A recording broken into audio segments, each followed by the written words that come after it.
My name is Olivia Reed. For the last decade, I have built a career in the high-stakes world of Chicago real estate. At 33 years old, I believed my life was defined by the deals I closed and the skyline I helped shape. I lived by the clock, the quarterly report, and the relentless drive of the city. But what happened to me 4 days ago on March 4th shattered my understanding of time and revealed a terrifying yet beautiful reality facing our nation's elders. Before I share what I saw, please tell me in the comments where you are watching from. Subscribe and hit that bell, because this isn't a story for the curious. It is a final warning for March 11th through the 16th that every senior in America must prepare for now. It was a Wednesday evening. I had just returned to my apartment after a long flight from London. I felt a sharp, sudden cramp in my leg, but I dismissed it as travel fatigue. As I walked across my living room toward the kitchen, the world suddenly tilted. A massive pulmonary embolism struck without warning. I didn't fall. I simply folded. I found myself flat on the hardwood floor, my body a lead weight I could no longer move.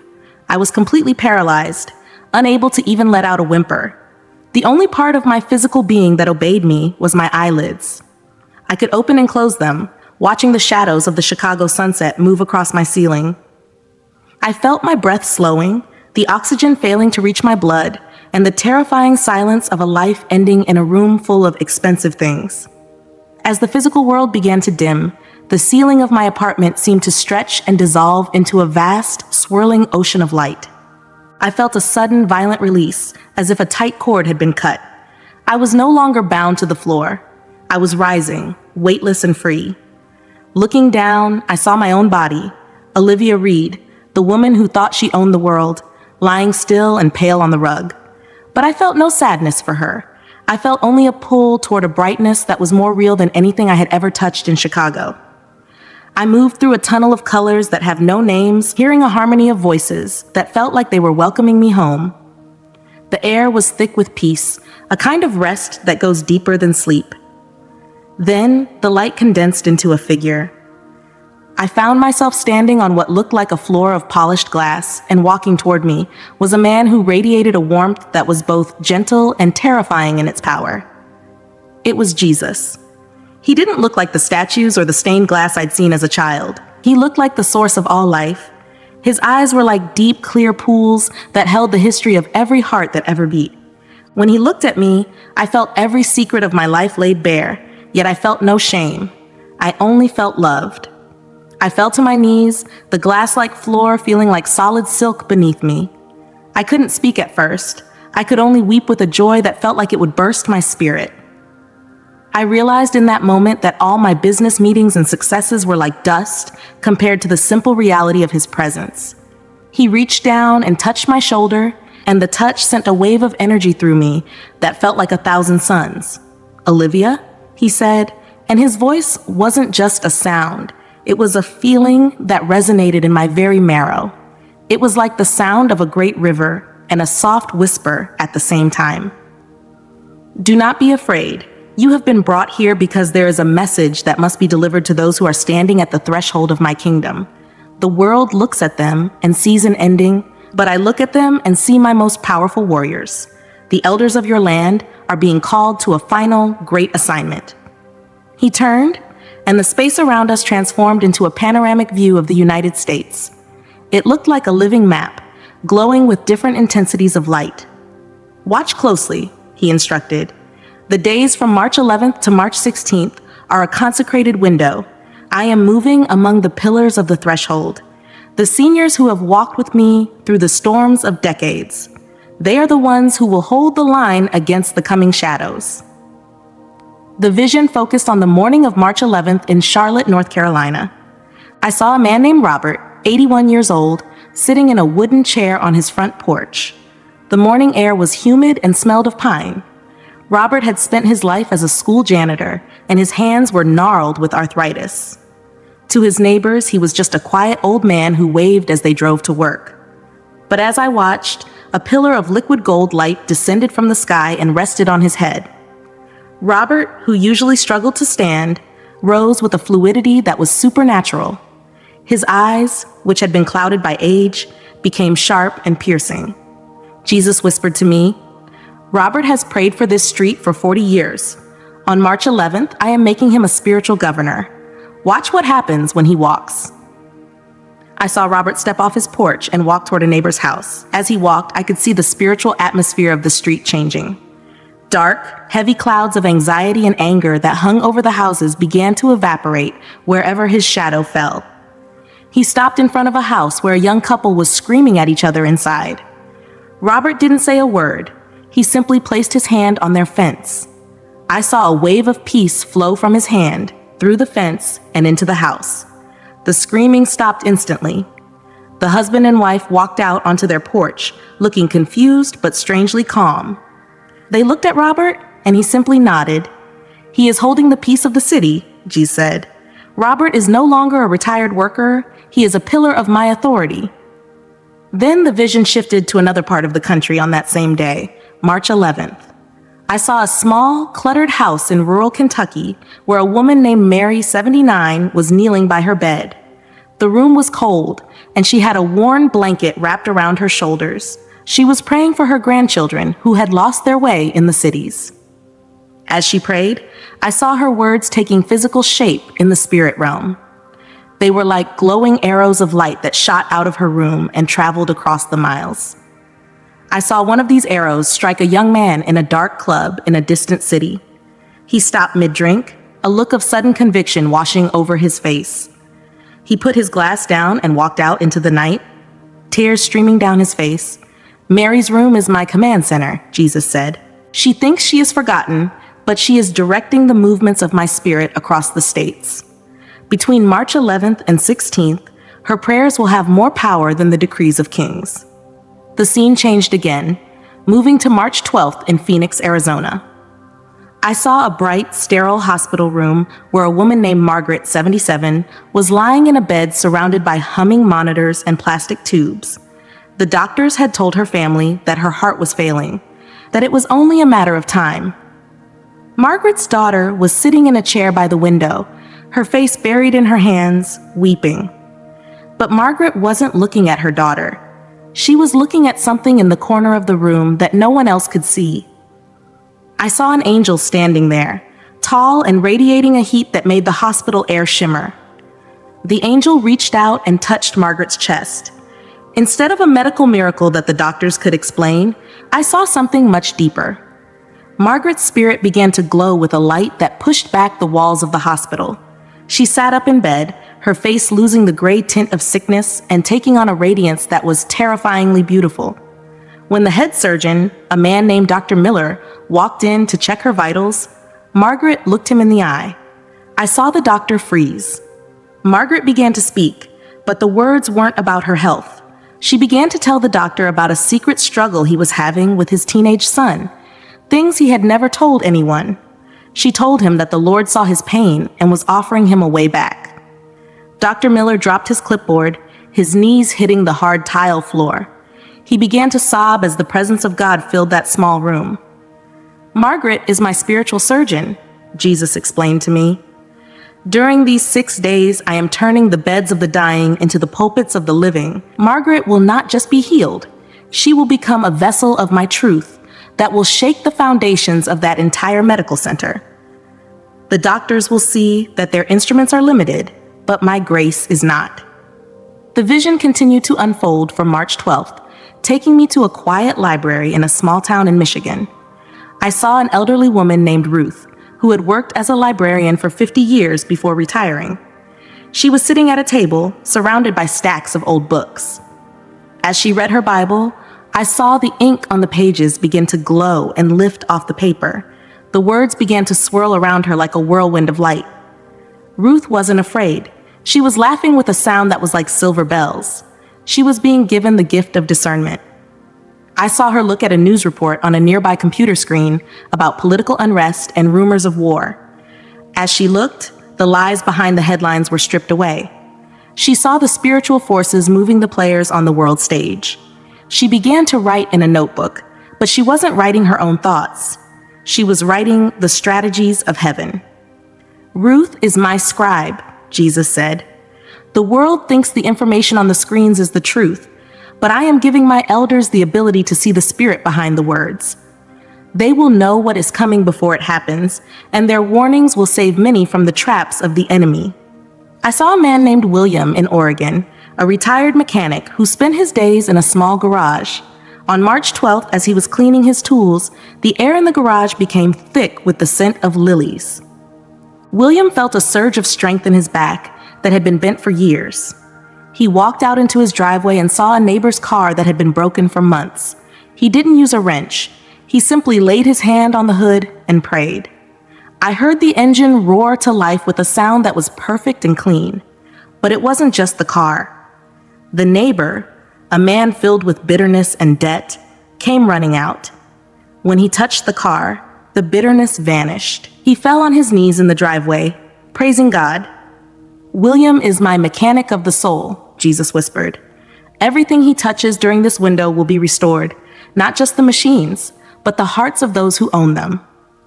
As the morning of March 12th faded in the vision, the light around us shifted into a deep, vibrant violet, signaling the arrival of March 13th.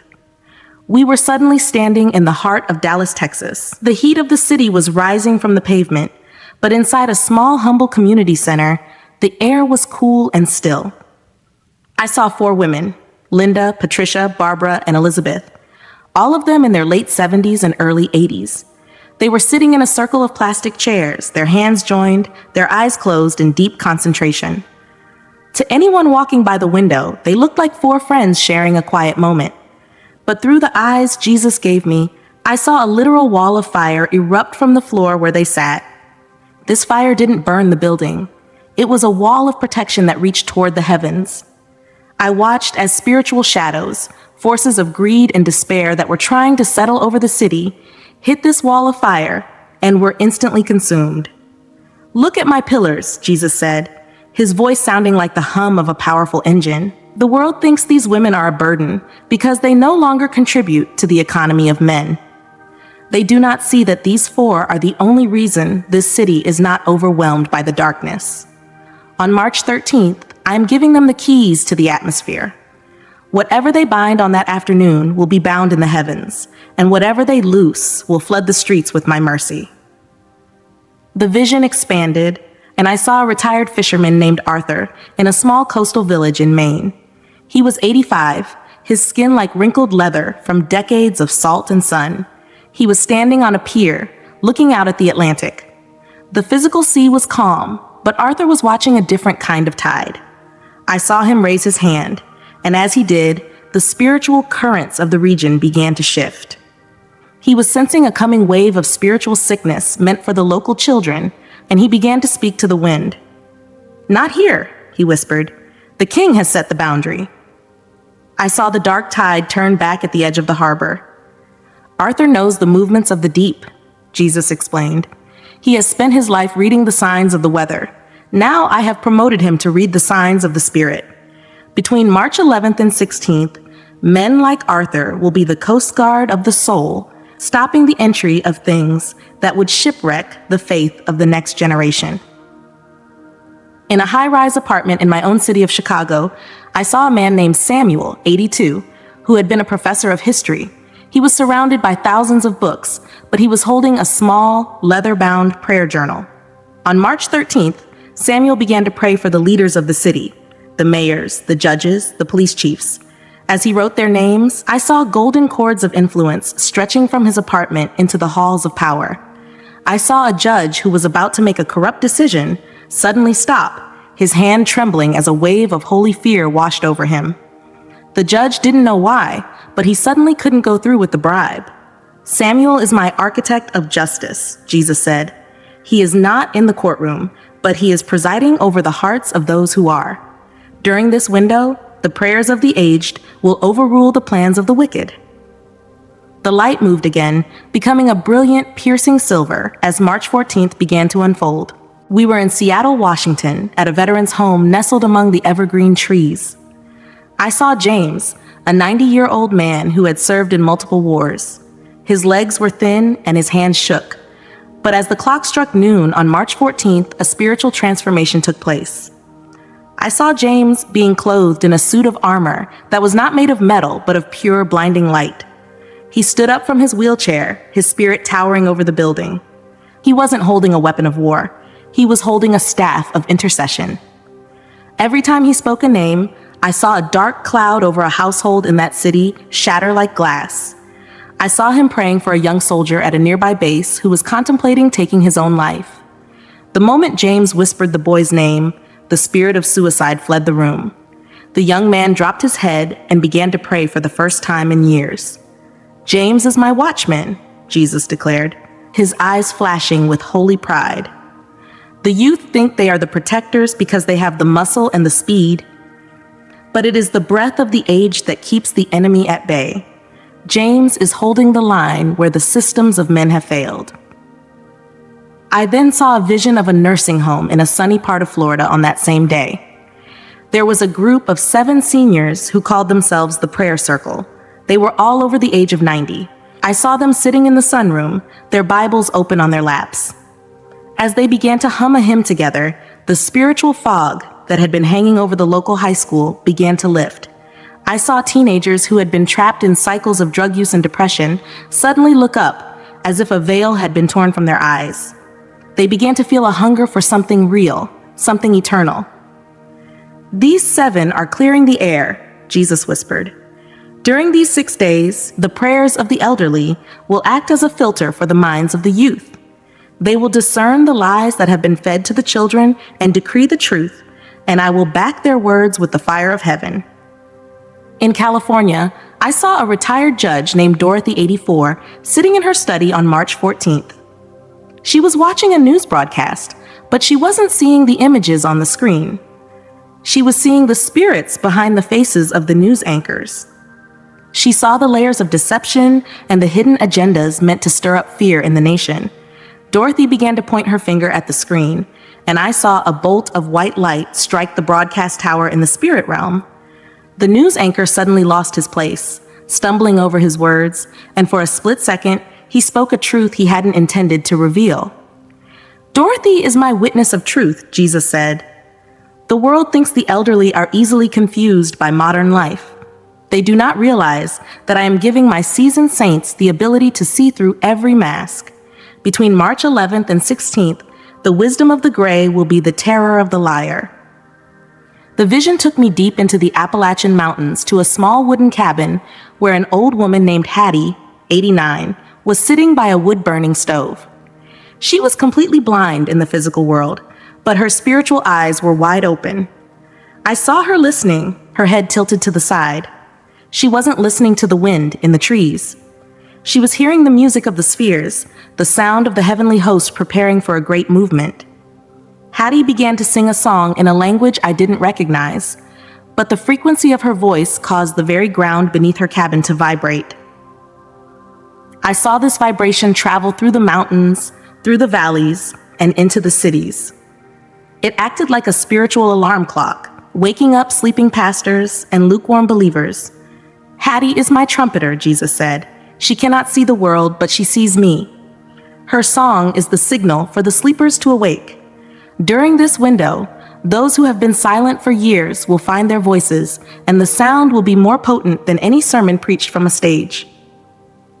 I saw a former school teacher in New York City named Beatrice, 80, standing on a subway platform on the afternoon of March 14th. The station was a rush of noise and frantic energy. Thousands of people were pushing past her, seeing only a small, fragile woman in a wool coat. But Beatrice was praying under her breath. As each train pulled into the station, I saw a wave of light wash over the cars. People who were filled with rage suddenly felt a strange calm. A man who was planning a violent act felt a sudden, crushing weight of conviction and walked away from his target. "Beatrice is my shepherd of the streets," Jesus whispered. "She is not in a pulpit, but she is standing in the gap for the lost." Between March 11th and 16th, my elders will be stationed in the busiest places of the world, acting as anchors for my peace in the midst of the storm. I saw a man named George in a retirement village in Ohio.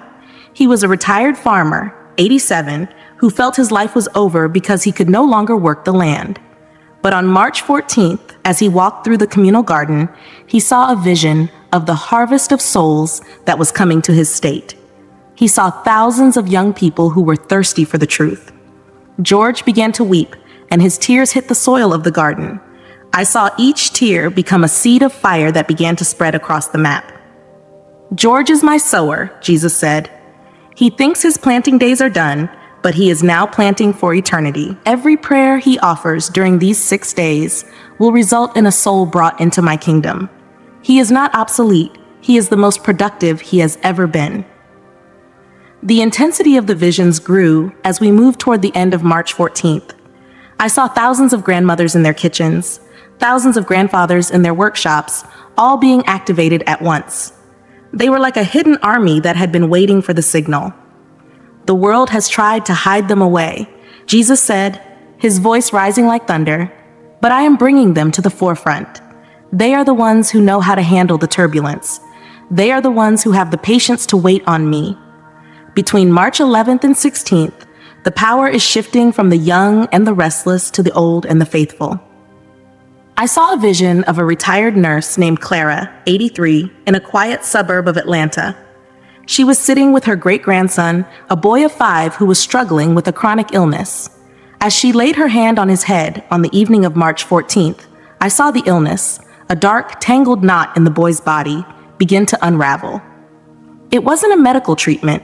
It was the authority of a woman who had spent 60 years trusting in the great physician. Clara is my hand of mercy, Jesus said.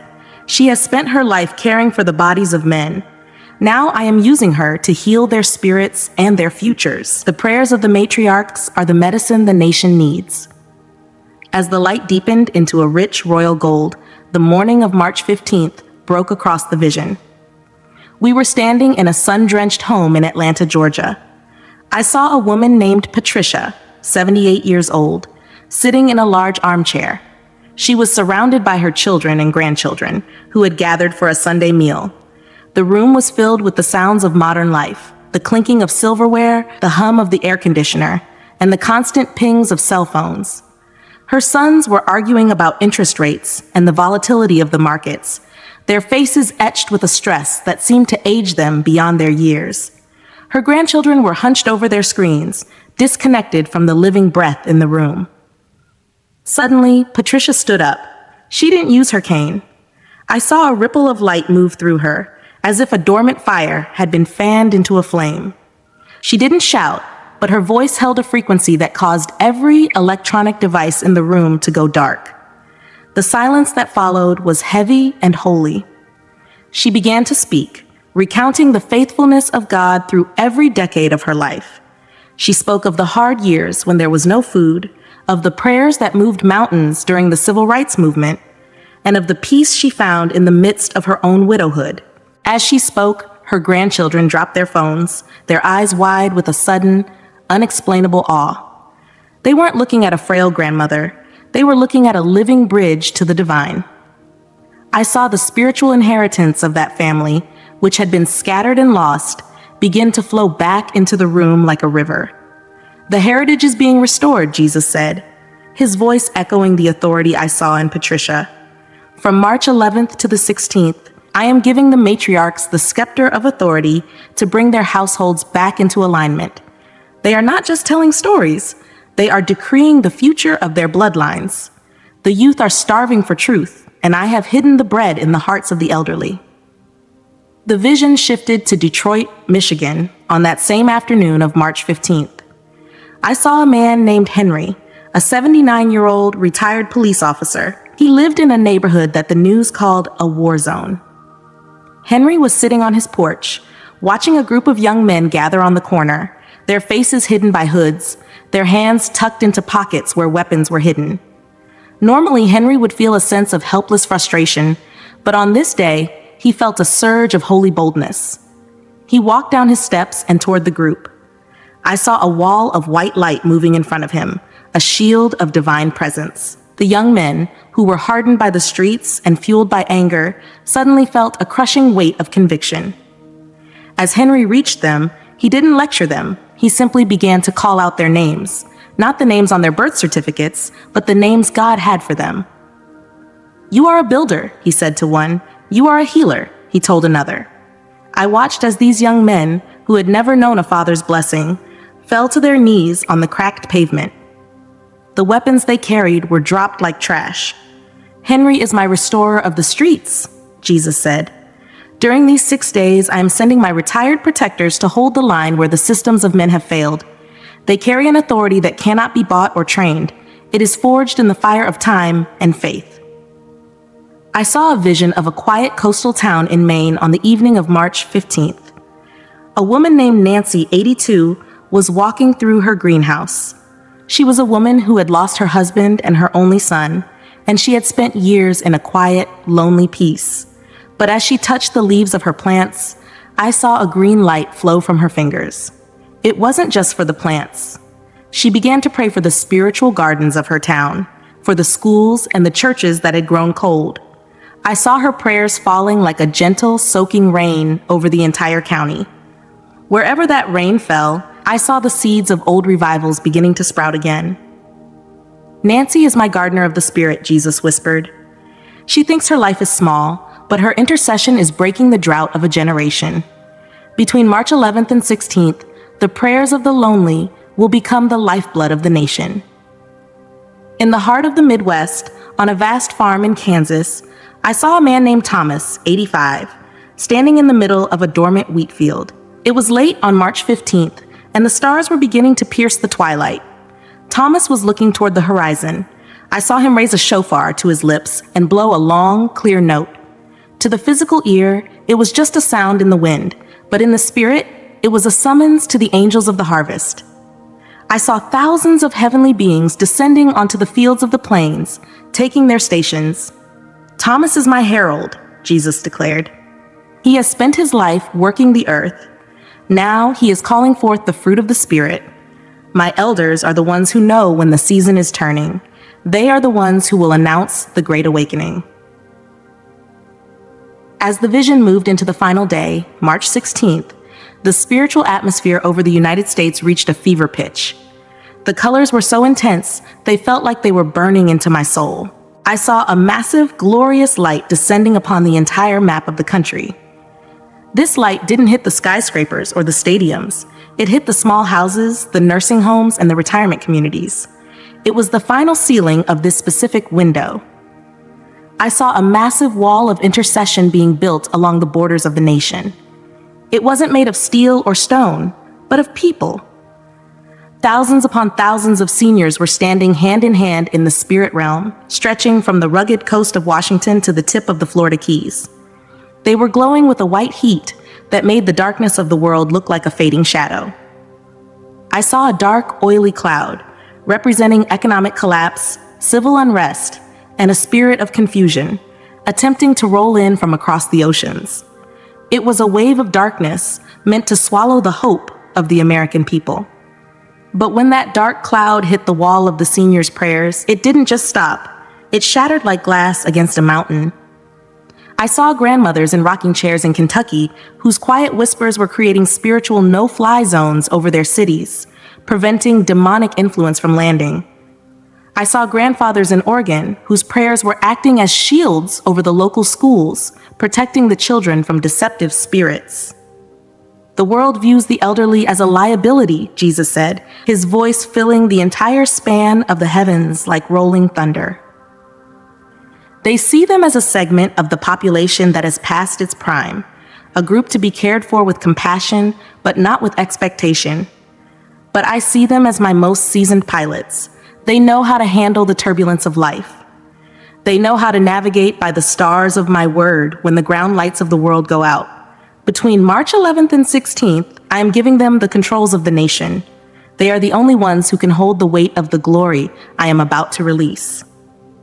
I saw one final vision on the afternoon of March 16th. It was a nursing home in a forgotten corner of the Appalachian Mountains.